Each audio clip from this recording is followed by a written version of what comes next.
Bismillahirrahmanirrahim. Assalamualaikum warahmatullahi wabarakatuh.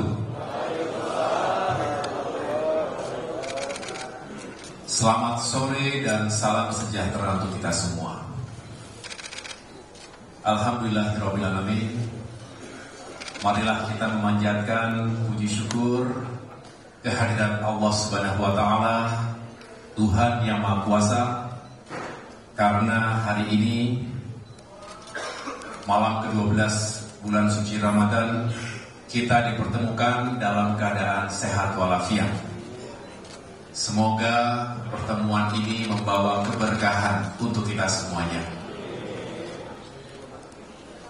Saya senang sekali bisa kembali bertatap muka dengan para pejabat teras, pimpinan, pengurus Dewan Pimpinan Pusat, sekaligus para anggota fraksi Partai Demokrat DPR RI. Walaupun 2 minggu yang lalu saya juga telah menyambung silaturahim di kantor DPP, tetapi ketika itu tentunya masih banyak yang berada di dapil. Dan hari ini tentunya spesial, pertemuan pertama kita semua setelah KPU secara resmi telah mengumumkan hasil pemilu 2024 pada tanggal 20 Maret beberapa hari yang lalu. Terima kasih tentunya kehadiran Bapak Ibu sekalian sungguh menggembirakan kami semua, dan mudah-mudahan di bulan suci Ramadan ini kita bisa terus menyambung silaturahim di tengah-tengah kesibukan kita semuanya. Yang sama-sama kita cintai dan muliakan Presiden Republik Indonesia ke-6 yang juga adalah Ketua Majelis Tinggi Partai Demokrat, Bapak Susilo Bambang Yudhoyono.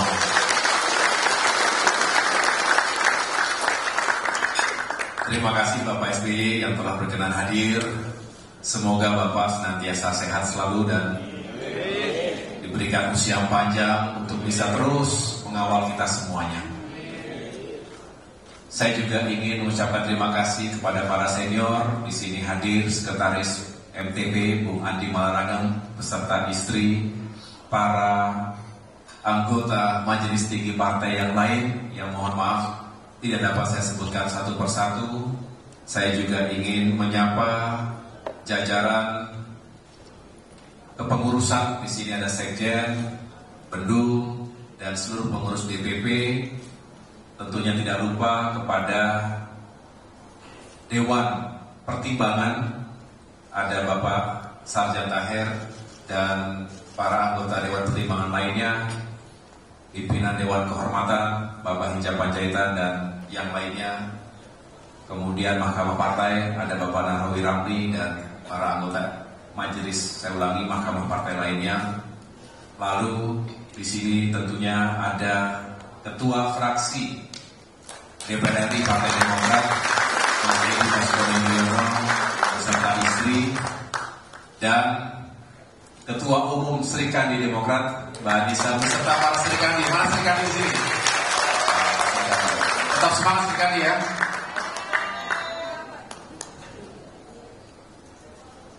Kita tidak perlu terlalu serius hari ini, walaupun senyap.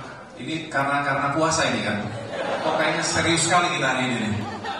Boleh senyum, mana senyum ya. Terima kasih, masih bisa senyum semuanya berarti. Teman-teman media, terima kasih sudah hadir juga. Kita tentunya ingin berbagi cerita karena sudah lama tidak ketemu, banyak yang baru ketemu lagi setelah pemilu kemarin. Ya, tetapi saya tentunya ingin terus membangun kebersamaan dari waktu ke waktu. Bapak Ibu yang saya muliakan, marilah kita gunakan momentum silaturahmi dan juga buka puasa hari ini sebagai momentum untuk kita melakukan kontemplasi. Kontemplasi atas apa yang telah kita lalui, yang kita hadapi, sekaligus kita menatap masa depan kita. Paling tidak masa depan 5 tahun yang akan datang. Semoga tentu kita bisa terus mendapatkan jalan terbaik dalam lindungan Allah Subhanahu wa Ta'ala untuk melanjutkan perjuangan besar Partai Demokrat, partai yang kita cintai ini. Hari Rabu lalu, tanggal 20 Maret, kita sama-sama mengikuti KPU telah resmi menetapkan hasil Pilpres dan Pileg tahun 2024. Ada kabar yang menggembirakan, kabar yang baik, tapi juga ada kabar yang kurang menggembirakan, kurang baik. Kabar baiknya, alhamdulillah, dalam perhelatan pemilihan presiden kita menang besar. Boleh tepuk tangan. Pasangan Prabowo Gibran terpilih sebagai Presiden dan Wakil Presiden Republik Indonesia masa bakti 2024-2029 dengan capaian yang sangat baik, 58,58%. Satu putaran. Dan satu putaran itu, kemenangan besar itu tidak terlepas dari perjuangan Partai Demokrat. Ini yang kemudian menjadi tidak heran ketika banyak pihak yang mengapresiasi keringat perjuangan Demokrat untuk memenangkan pasangan Prabowo Gibran ini. Bahkan Bapak Prabowo Subianto beberapa kali menyampaikan hal itu secara langsung kepada saya maupun kepada Bapak SBY, termasuk secara terbuka di berbagai kesempatan. Artinya, Demokrat dinilai telah menjalankan tugas dengan penuh tanggung jawab. Dengan mesin partai politik yang solid, kita berhasil bukan hanya untuk memenangkan battleground di Jawa Timur, tetapi juga di berbagai daerah di Indonesia. Saya ingat betul ketika pada bulan November 2023 mendapatkan tugas untuk memenangkan Bapak Prabowo Subianto di Jawa Timur. Ketika itu dipotret elektabilitas berada di angka sekitar 42%. Tetapi berkat kerja keras kita semua, utamanya yang kita hormati bersama Bapak SBY yang tidak kenal lelah turun gunung pagi siang malam dari satu kabupaten kota ke kabupaten kota lainnya, jalan darat, naik bis, menginap 85 kabupaten kota dalam waktu 2 bulan. Luar biasa. Ini sesuatu yang tidak bisa dilakukan oleh banyak orang, apalagi tokoh sebesar beliau dengan usia yang tidak muda lagi, tetapi beliau tunjukkan itu demi komitmen dan dedikasi Partai Demokrat kita bersama untuk memenangkan Pilpres 2024. Dan tentu bukan Demokrat sendiri yang bekerja, banyak tokoh yang lain, tetapi yang jelas Demokrat benar-benar menunjukkan kerja kerasnya sehingga di antara yang lain kemenangan Bapak Prabowo di Jawa Timur mencapai angka 66%. Ini luar biasa. Sebuah sejarah yang sebelumnya beliau belum pernah menang di Jawa Timur, kali ini menang dan menang yang besar. Ini sebuah sejarah dan menjadi best practice yang harus bisa kita gunakan di waktu mendatang. Namun kabar yang kurang menggembirakan, kabar kurang baiknya. Meskipun kita telah berhasil menaikkan suara dari 10,8 juta menjadi 11,2 juta suara secara nasional, tetapi kita belum berhasil meningkatkan, bahkan belum berhasil untuk mempertahankan kursi-kursi kita di DPR, utamanya DPR RI. Sebagai pemimpin partai secara kesatria, saya tentu mengambil tanggung jawab ini secara keseluruhan. Karena begitulah yang seharusnya. Kalau ada yang berhasil, berarti milik semua. Tetapi kalau ada yang kurang berhasil, tanggung jawab harus diambil oleh sang pemimpin. Setuju? Saya berharap nilai seperti ini, budaya organisasi seperti ini, kepemimpinan seperti ini yang juga diajarkan oleh Bapak SBY bisa kita jadikan pedoman dimanapun kita berada. Saya juga berharap ini juga terjadi atau dilakukan di tingkat provinsi, kabupaten, kota, hingga yang paling bawah. Kalau sudah seperti itu, artinya ada semangat kita bukan hanya sekedar bertanggung jawab atas apa yang telah kita lakukan dan kita jalani, tetapi punya tanggung jawab untuk melakukan perbaikan ke depan. Setuju? Sebelum kita membahas apa yang menjadi faktor-faktor yang memberatkan hasil kemarin, kita terlebih dahulu harus punya sikap dan mental seperti itu. Karena hanya dengan itu kita bisa menjadi lebih baik dari waktu ke waktu. Dan izinkan saya, tidak dalam konteks yang defensif, izinkan saya untuk menyampaikan beberapa hal ini. Situasi partai kita 5 tahun terakhir ini memang tidak mudah. Proses yang kita jalankan dalam rangka melakukan konsolidasi, menyusun strategi, langkah-langkah pemenangan pemilu, mengalami gangguan di sana-sini. Bukan hanya secara internal tapi juga eksternal. Sebagai perbandingan objektif, ketika partai kita mengalami gangguan dan prahara internal di periode 2010 hingga 2013 yang lalu, suara kita melorot tajam hingga 50% lebih, ya 50% lebih pada pemilu 2014 dibandingkan pemilu sebelumnya, dari 21% ke 10%. Masih ingat ya? Begitu juga dengan salah satu partai di negeri kita, saya tidak sebutkan partainya, nanti bisa dicek sendiri. Hanya sebagai gambaran, ketika itu partai yang bersangkutan mengalami konflik internal juga. Di periode 2005 hingga 2008, perolehan suaranya turun drastis, lebih dari 50%, dari 10,5% ke 4,9% di pemilu 2009. Nah, kita tahu di periode 2021 hingga 2023 kemarin, Partai Demokrat juga mengalami gangguan, bukan hanya internal, tapi juga eksternal. Upaya pembegalan partai. Tapi alhamdulillah Tuhan melindungi kita semua.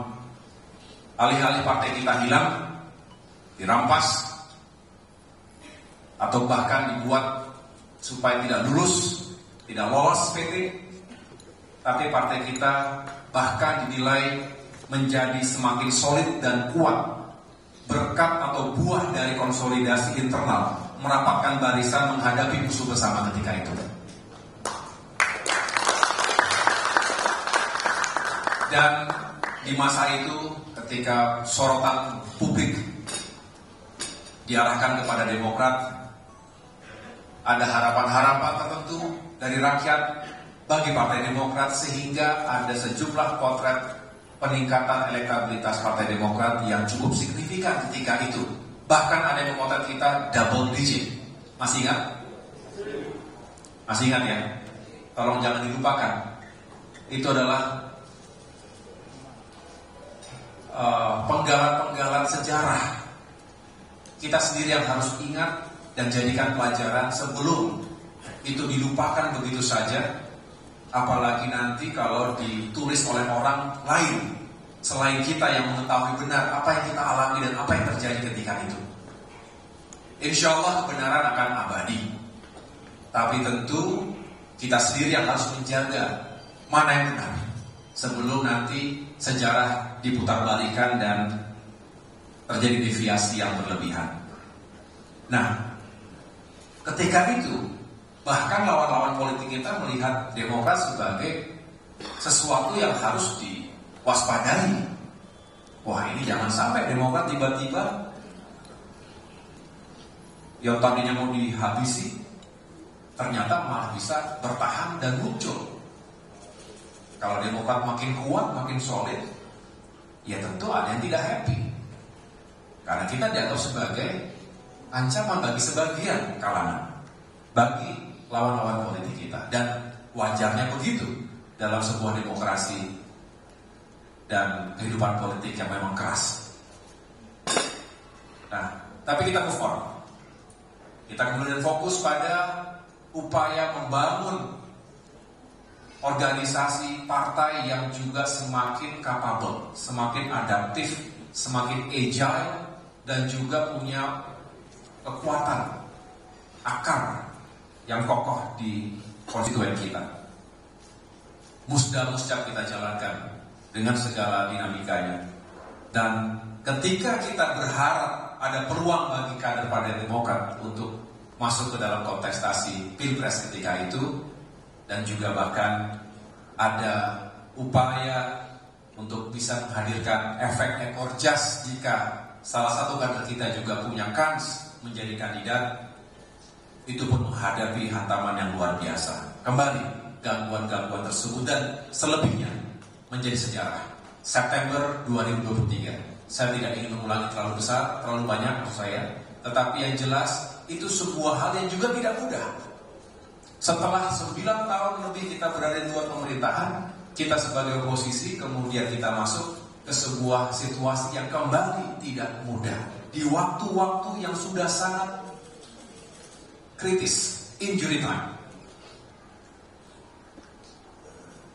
Kalau mobil kecepatan tinggi tiba-tiba berhenti atau belok kanan atau kiri tanpa ada set, itu juga tidak mudah. Bisa banyak yang celaka. Celaka itu banyak korbannya. Tapi kita juga kembali tidak mengutuk takdir sejarah itu. Kita tidak menyalahkan Tuhan. Justru kita bersyukur kepada Allah Subhanahu wa taala. Terima kasih ya Allah telah menyelamatkan kami semua dari sesuatu yang jauh lebih buruk. Bisa saja hari ini di tempat ini mungkin suasana kita kelabu betul, duka betul. Betul. Tapi tadi saya bisa cerita, ada kabar gembira, ada kabar kurang gembira. Tapi bisa dibayangkan kita bisa sangat terpuruk. Bahkan mengatakan goodbye pada saya bisa terjadi. Saya menjelaskan mengapa. Tapi sebelumnya mudah-mudahan yang tidak baik terhadap kita mendapatkan balasan dari Yang Maha Kuasa. Ya apapun balasan itu gitu kan. Karena kita tidak ingin terganggu dengan orang-orang yang ingin menjahati kita, kita lepaskan semuanya kepada Allah. Setuju? Jangan mengganggu pikiran pagi siang malam dalam tidur kita. Jangan rugi. Waktu kita tidak banyak, kemudian dijejali dengan orang-orang yang pernah melukai perasaan kita, nggak ada gunanya. Lepaskan kepada Allah Subhanahu wa taala. Kita lebih baik menggunakan waktu yang ada ini untuk fokus pada apa yang bisa kita perbaiki hari ini dan ke depan. Setuju semuanya? Nah, belum lagi, saya tahu Bapak Ibu sekalian, saya dan Pak SBY ini bukan hanya sebagai observer. Kami tidak nyalek, tapi bukan observer. Tapi juga pelaku di lapangan dalam arti pagi siang malam juga melakukan kerja lapangan, kampanye. Kadang untuk pilpres, sering untuk pileg. Jadi tanpa Bapak Ibu ceritakan panjang lebar, sebetulnya kami tahu apa yang terjadi di lapangan. Kami tahu Bapak Ibu telah berjuang sekuat tenaga para caleg ini.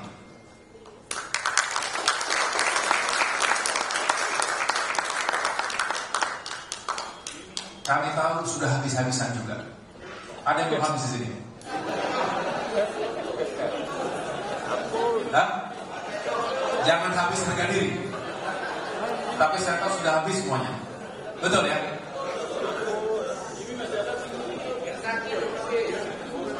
Salah siapa? Siapa yang kita bisa salahkan?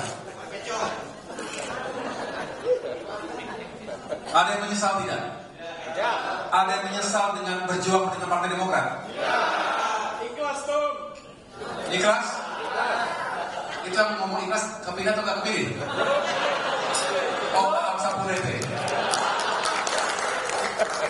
Lupakan masa lalu, besok masa depan. Makin bijak jadi anomali pemilu 2024. Nggak apa-apa, saya buka di sini. Teman-teman wartawan juga pasti sudah mengikuti lah. Anomali yang luar biasa mengkhawatirkan kehidupan demokrasi, termasuk kehidupan bermasyarakat, berbangsa dan bernegara. Fenomena vote buying, politik uang, memang bukan sesuatu yang baru. Betul.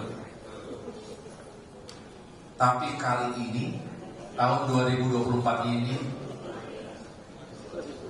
ugal-ugalan luar biasa politiknya. Betul. Dari mana kita harus bisa menyiapkan uang yang luar biasa besar itu untuk mempertahankan kursi, untuk mendapatkan kursi? Saya tidak mengatakan yang kepilih kembali punya uang yang besar sekali, enggak juga. Tapi ya berat sekali untuk mendapatkan, bahkan mempertahankan kursi kita. Ya. Kalau kemudian ini tidak berubah, 5 tahun lagi, 10 tahun lagi, berapa cost yang harus dikeluarkan oleh seorang anggota atau calon anggota DPR untuk mempertahankan atau mendapatkan kursi? Berapa kira-kira? Kemudian dari mana uangnya? Istilahnya begini, yang sudah nyebar uang saja belum tentu menang, apalagi yang nyebar. Nah, sampai kapan kalau ini terjadi terus? Betul ya? Memang kalau Pak SBY, coba dengarkan Pak SBY berkali-kali, yang harus diperbaiki dulu adalah kehidupan, kesejahteraan masyarakat kita dulu. Kalau masyarakatnya berkecukupan hidupnya, kalau ditawari mungkin mau, tapi tidak semudah itu, dan juga tidak berlebih-lebihan. Betul. Tapi sekali lagi kita tidak ingin menyalahkan masyarakatnya, karena masyarakat yang tidak punya uang juga sangat berharap bantuan dari siapapun. Betul ya? Jangankan dari para calegnya, dari manapun akan ditunggu. Jadi masyarakat yang tidak punya uang, jangan disalahkan begitu saja. Karena orang insting utamanya adalah mempertahankan hidupnya, survival, diri dan keluarganya. Jadi kalau kita ingin mengikis, saya tidak mengatakan menghilangkan 100% karena pasti ada saja, tapi paling tidak mengikis secara signifikan, secara drastis politik uang ini, pertama dan utama, mari sama-sama Demokrat memperjuangkan kesejahteraan untuk masyarakatnya, untuk kita semuanya, bersama semua orang bangsa lainnya. Kalau kemiskinan dipertahankan, politik vote buying akan semakin merajalela. Jadi ini perlu menjadi atensi kita bersama. Dan saya laporkan kepada Bapak Ibu sekalian, saya telah berbicara intens dengan Bapak Prabowo Subianto yang setuju. Beliau sangat setuju karena beliau juga merasakan hal yang sama.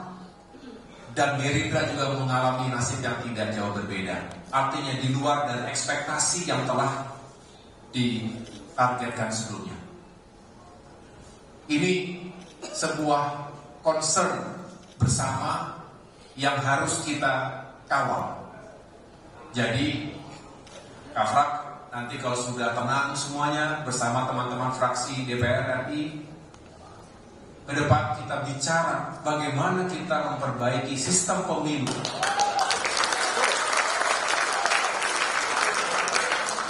Sebelum bicara perubahan undang-undang yang lain, bicarakan itu dulu. Setiap pemilu kita tidak berkualitas, yang baik menjadi korban, yang nggak tahu dari mana tiba-tiba muncul begitu saja. Selama itu pula, bukan hanya kualitas pemilunya, tetapi kualitas demokrasi, kehidupan bermasyarakat, berbangsa dan bernegara kita akan menjadi korban semuanya. Dan selamanya kemiskinan itu akan dijaga karena dengan vote buying, hanya dengan itu kita bisa mendapatkan suara. Jangan sampai kita biarkan. Setuju? Kita harus berjuang agar sistem politik ke depan semakin baik, sistem pemilunya semakin baik, dan diawaki oleh orang-orang yang punya integritas.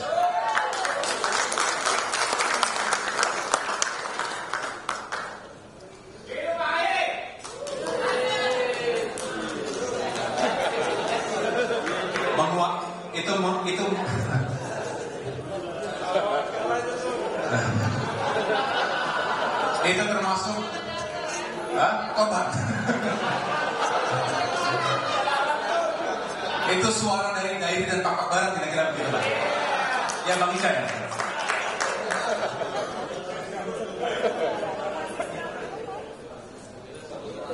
Nah, oleh karena itu kita tidak boleh menyesali. Kami dari DPP juga terus mencoba untuk mengawali dari awal ya, meyakinkan agar survei dilakukan. Ingat dulu kita melakukan survei dapil, masih ingat? Dan itu semuanya kita lakukan untuk memetakan secara langsung tiap-tiap dapil. Data saksi, saya juga tahu data saksi sudah kita distribusikan, masih ada yang benar-benar, betul ya? Yang kita perbaiki bersama. Tidak mungkin ketua memperbaiki sendiri. Kita nggak punya mata dan telinga sampai paling bawah.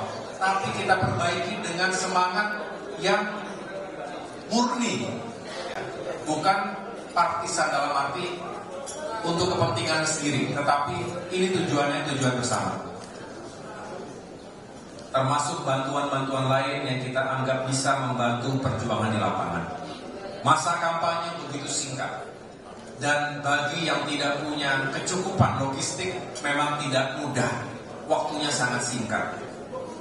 Dan itu semua telah kita lewati Bapak Ibu sekalian. Untuk itu kita tetap harus bersyukur. 2 hingga 3 bulan sebelum pencoblosan, cukup banyak lembaga survei memotret kita di sekitar angka 3,5 sampai 4%. Betul? Ada yang mengatakan Demokrat bahaya, bisa tidak lulus threshold. Tapi ketika itu kita tidak langsung begitu down, tetapi justru kita buktikan dengan kerja keras selama 2-3 bulan masa kampanye kemarin.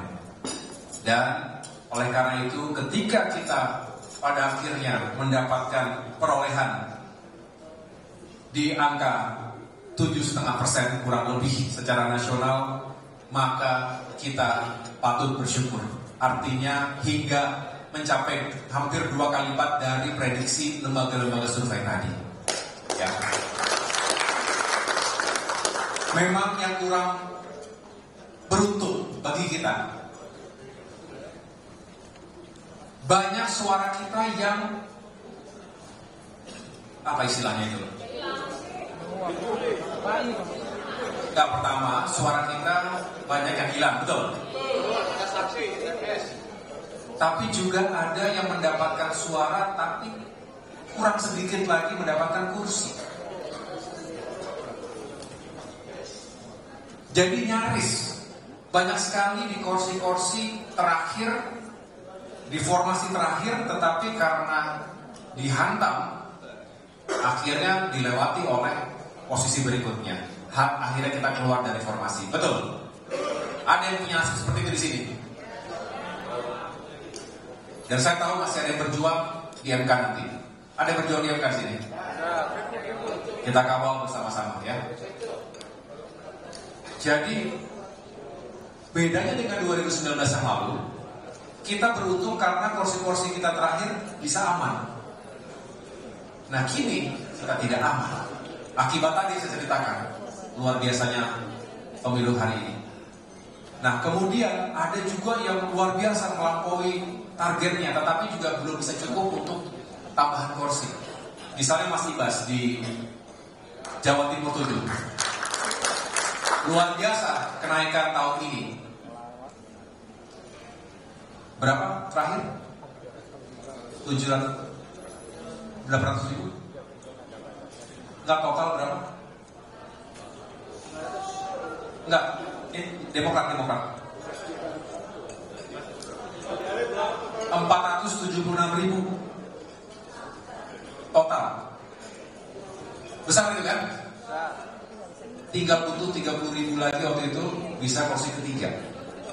Tapi memang 30 ribu juga tidak mudah. Tetapi artinya ini luar biasa kelebihan suaranya di sini. Ya, ini contoh bisa dilakukan.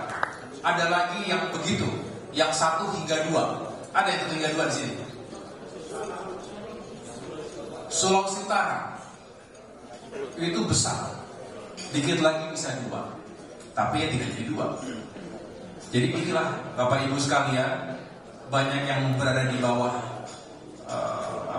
posisi bawah dan tidak bisa mempertahankan atau mengamankan di posisi terbawah tersebut. Sedangkan ada juga beberapa yang kelebihan suara banyak tapi tidak memungkinkan untuk menambah kursi.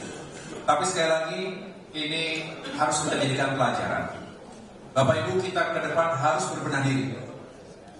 Bukan hanya 1-2 tahun sebelum 2029, tapi mulai hari ini.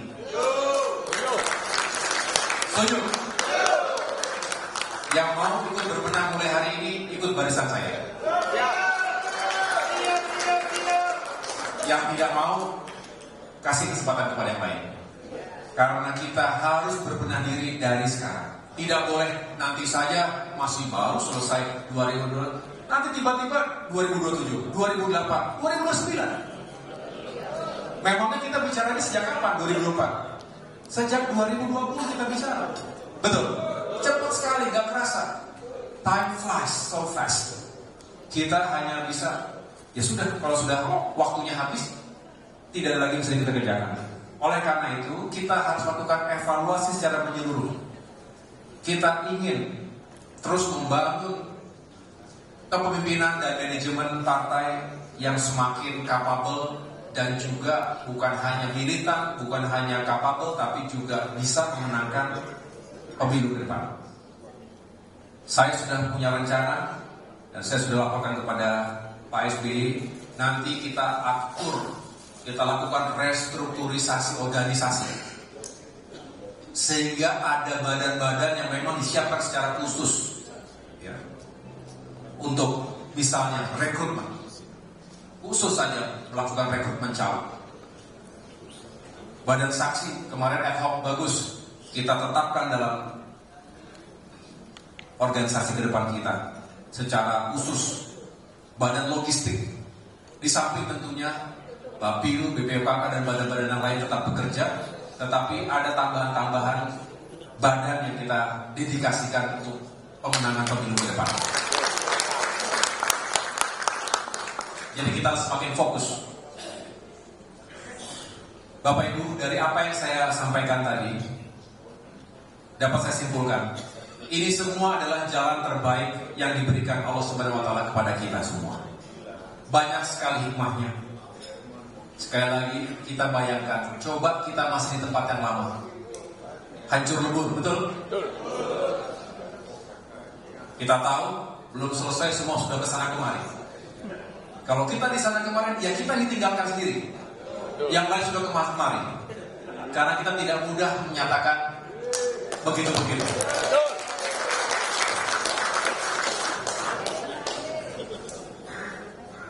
Betul kan? Alhamdulillah Tuhan dengan caranya menuntun kita bersama Bapak Prabowo, dan kita berada dalam kemenangan. Artinya kita mungkin merasa kecewa dengan perolehan kursi kita di dalam pileg, tapi kita menang dalam upaya kembali ke pemerintahan nasional dan ikut berkontribusi untuk memperjuangkan harapan rakyat. We may lose the battle, but we win the war. Kita mungkin saja kalah dalam pertempuran pileg, tapi kita menang besar dalam perang pilpres. Jadi kita mungkin diajarkan juga untuk tetap rendah hati, tidak mendapatkan segala-galanya, begitu. Untuk terus berjuang. Mungkin cara Tuhan lagi untuk mendidik kita, Demokrat belum terlalu kuat kamu.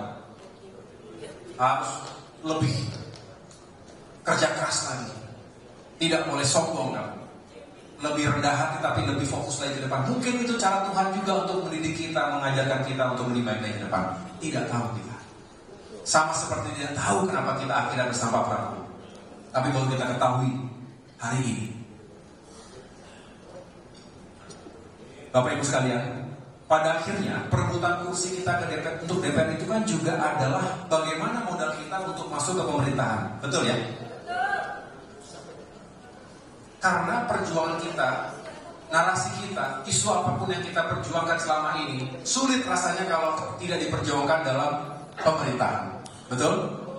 Kita hanya bisa menjadi kekuatan checks and balance. Itu adalah peran yang mulia. Saya mengatakan berkali-kali, ketika kita sebagai oposisi, kita menjalankan peran yang mulia. Bukan hanya sekedar berbeda dengan pemerintah, tetapi kita memberikan masukan-masukan, kritik-kritik yang membangun, dan semua kita bisa bertanggung jawabkan. Saya ketika datang ke IKN dalam kapasitas sebagai Menteri ATR BPR tentunya, ditanya wartawan, media, loh bukannya dulu AHY Demokrat mengkritisi IKN, kenapa sekarang mengatakan harus menyusun IKN? Saya mengatakan, tolong dicek dengan baik. Kami menyampaikan kritik dengan tujuan yang baik. Ketika itu dalam masa pandemi misalnya, pasca pandemi, kita fokus pada recovery, penyelamatan jiwa masyarakat sekaligus penyelamatan ekonomi rakyat. Tapi ketika situasinya sudah membaik, ekonomi kita sudah bisa tumbuh dengan lebih baik lagi, ya jangan sampai tidak bisa sukses proyek besar itu. Itu adalah bentuk bagaimana Demokrat itu ketika di oposisi juga menjalankan tugasnya dengan baik. Tetapi ketika diberikan peran dalam pemerintahan, kita harus buktikan kita juga bisa bekerja dengan baik. Itulah jiwa besarnya Demokrat. Jangan kembali-balik. Oposisi tapi rasa pemerintahan, pemerintahan tapi rasa oposisi. Nggak ada di ruangan ini, nggak ada di ruangan ini. Jangan kembali-balik. Betul ya semuanya ya? Nah saya besok hari Senin mau rapat kerja dengan Komisi 2 DPR RI ya. Jangan salah-salah kaprah nih, kita udah di pemerintahan. Saya ya, jangan nanti Komisi 2 kita masih seperti kita di oposisi begitu. Kacau. Permainan kacau ini. Ya jangan kebalik-balik. Ya, bukan berarti menjadi tidak kritis, ya, bukan saya ulangi, bukan berarti tidak menjadi kritis, tidak. Kritis itu penting, critical thinking itu penting. Jangan kita mempermalukan diri sendiri menjadi anggota-anggota DPR yang tidak kritis, tidak. Tetapi ingat, kita ini sekarang fokusnya adalah bagaimana menyukseskan pemerintahan hingga nanti Oktober 2024 sambil mempersiapkan lepas landasnya lagi pemerintahan berikutnya 5 tahun ke depan. Dengan ini Demokrat punya peran strategis dalam proses transisi yang tidak mudah dan tentunya butuh fokus dan kerja keras kita semuanya. Jadi kalau kita kembali lagi, kalau kita tidak kembali ke pemerintahan, katakanlah kita besar di parlemen tapi tidak kembali ke pemerintahan, kembali kita akan sulit untuk memperjuangkan aspirasi rakyat tadi. Program-program pro rakyat yang Bapak SBY katakan, pro growth, pro poor, pro jobs, pro environment, sustainable growth and equity, semua itu hanya bisa kita jalankan kalau kita kembali ke pemerintah nasional. Jadi sekali lagi Bapak Ibu sekalian, saya ingin mengatakan di sini, jangan patah semangat, jangan kecil hati. Kita telah memenangkan peperangan Pilpres dan kita siapkan kemenangan pileg di masa-masa yang akan datang. Saya senang banyak kader yang mengatakan, Ketum jadi menteri, kami kena harumnya. Artinya para kader menyambut dengan gembira masuk ke Demokrat ke dalam pemerintahan. Ya, ini juga sesuatu yang baik. Saya juga ingin mohon doa restu dari semuanya. Saya ingin menjalankan tugas dengan sebaik-baiknya. Mudah-mudahan diberikan jalan yang baik sehingga kita bisa berkontribusi dan dengan demikian kita juga bisa benar-benar berperan di pemerintahan ke depan ini. Akhirnya, Bapak Ibu sekalian, saya ingin berpesan kepada yang berhasil, kepada Bapak Ibu yang menang. Tetap rendah hati. Tetap rendah hati dan selalu ingat bahwa kemenangan Bapak Ibu, kesuksesan Bapak Ibu sekalian, ada kerja keras yang lainnya juga. Bapak Ibu bisa mendapatkan kursi di DPR karena ada keringat yang lainnya juga. Oleh karena itu, terus bangun kebersamaan. Hentikan semua gesekan-gesekan selama pileg, pastinya ada. Tapi tolong itu bisa kita sudahi. Dengan semangat ke depan ini kita kembali membangun Partai Demokrat. Semua masih punya peluang yang sama yang baik di masa depan. Siapa yang menang? Yang belum berhasil, pesan saya adalah jangan kecil hati, jangan patah arang. Bukan akhir dari segalanya. Bagi yang pernah kalah bisa mengatakan ini. Saya juga pernah merasakan kekalahan, kegagalan. Bapak Ibu juga banyak yang pernah merasakan itu. Semoga selalu ada spirit di hati kita, dalam jiwa kita, untuk lebih sukses di masa depan. Ya. Saya kembali ingatkan pesan yang sering saya sampaikan juga, menang tidak terbang, kalah tidak patah. Itu tetap berlaku.